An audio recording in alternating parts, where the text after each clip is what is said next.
We are Grassroots Garage, and this is a Datsun Heaven series.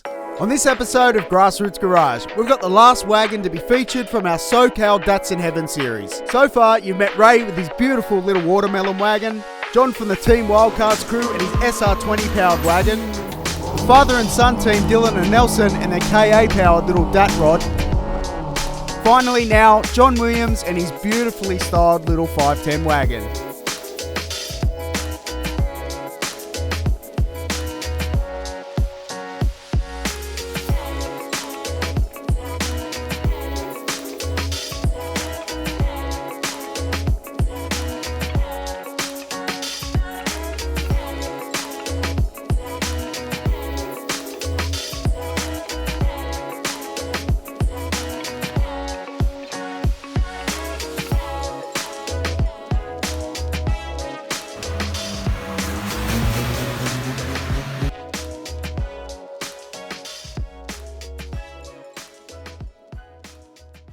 Welcome to Grassroots Garage. We're in California. I've got John. John, thanks for your time. Thank you. Thanks for coming out. Tell us about your car.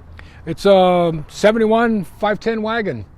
I've had it since 2007. Bought it as a rolling shell. It was no motor, no wires, no bumpers, no suspension, no interior.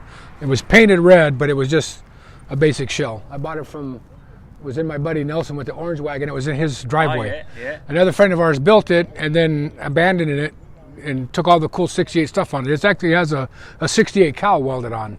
Oh yeah, nice. So yeah, it's actually a 71 body, but it had all the 68 parts on it. And then he took all the 68 stuff off of it, and then I bought it, and I had another wagon, and we gutted that one and put everything on here.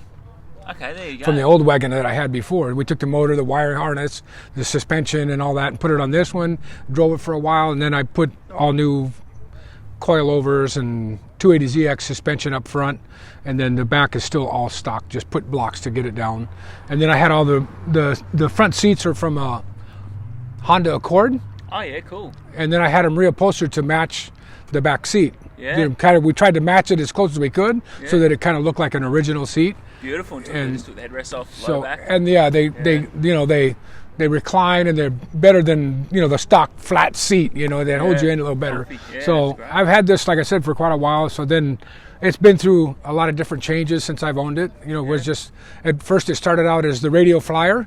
Okay. Like the little red wagon that you haul around it, and that's what I did. Is I had Radio Flyer badges made. I made another badge for the grill, and then when they came out with the red Hot Wheel. Then a friend of mine, he June Amai, he does all the Hot Wheel designs for Mattel, and he does a lot of these old JDM cars. So he did his wagon, and then he came with the red one.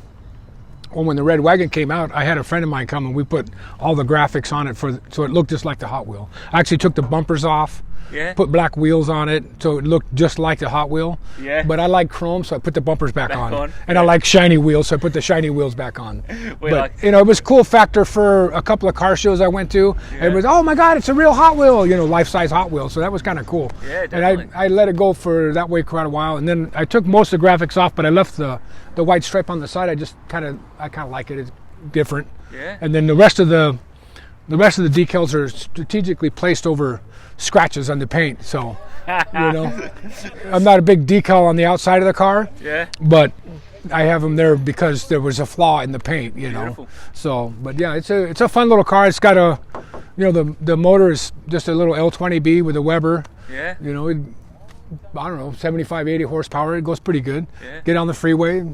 80 horsepower in an old little. What's this, under 1,000 kilos in weight?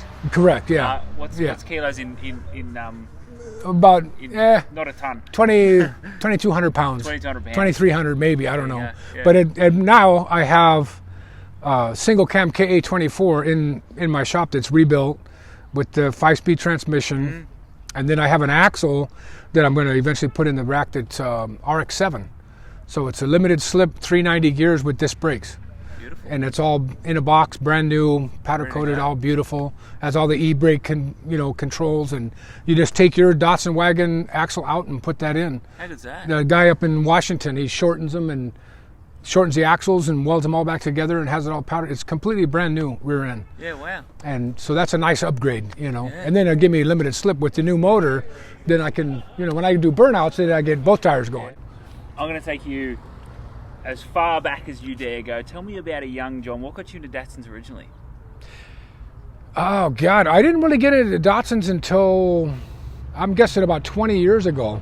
So I was in my 40s by the time I discovered Datsuns. I was a Chevy guy. Chevy guy? Okay, yeah, so I was always, always was a Chevy guy back in the old days. My dad, my uncles. And cruising and... No, yeah, I never really could afford to build a really good car back then. I had an old, 71 Chevy pickup that I loved, and I did a lot of work on that. Mm-hmm. And then I had a 73 fleet-side Chevy that I had. Mm-hmm. And when I first discovered my first Datsun 240Z was my neighbor's car. And I had this really nice Chevy that I had just finished working on, and I kept driving by. The car was for sale, but I didn't really know what it was. I didn't know anything about import Japanese cars. I was a Chevy guy.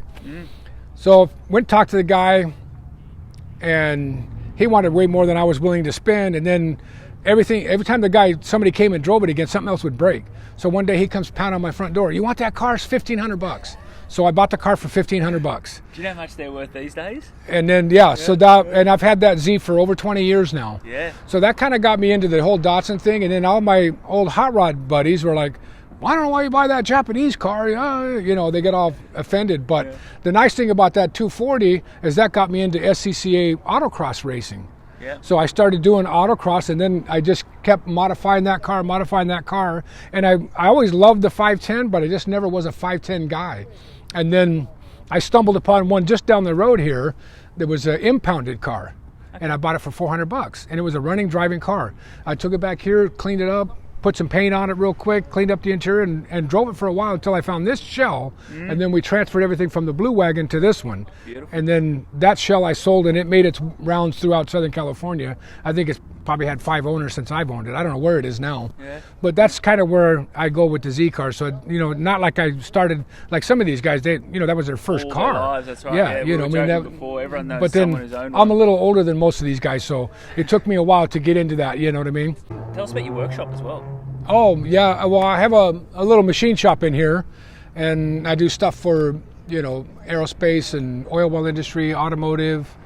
Like I always tell people, I make stuff for trains, planes, and automobiles. Yeah. I've been doing that for close to 40 years now. Yeah. So, and then I have it allows me to have a little area back here where I can, work on my Datsuns. I have a couple of Zeds. Mm-hmm. I have two 240Zs, as you guys call them. 240Z. We like to call them Zs, but Yeah. So that's where I kind of do my weekend warrior type stuff. We go in there, and back in the old days, we used to have 3 or 4 or 5 different cars show up and paint them and whatever, rebuild motors. We did all kinds of crazy stuff, but so that allows me to have space to work on cars. Where I'm not at home tearing up the garage and the wife gets mad at me. Beautiful. So works out pretty good. So we've checked out John's wagon. We've checked out the workshop. John, thanks for your time. Okay, thank you very much. That's it for this Grassroots episode, but don't go anywhere, because next we've got Art and his beautiful little 510 coupe. I'd tell you wouldn't mind. Don't forget to like, share and subscribe. Thanks for watching, and stay tuned for the next one.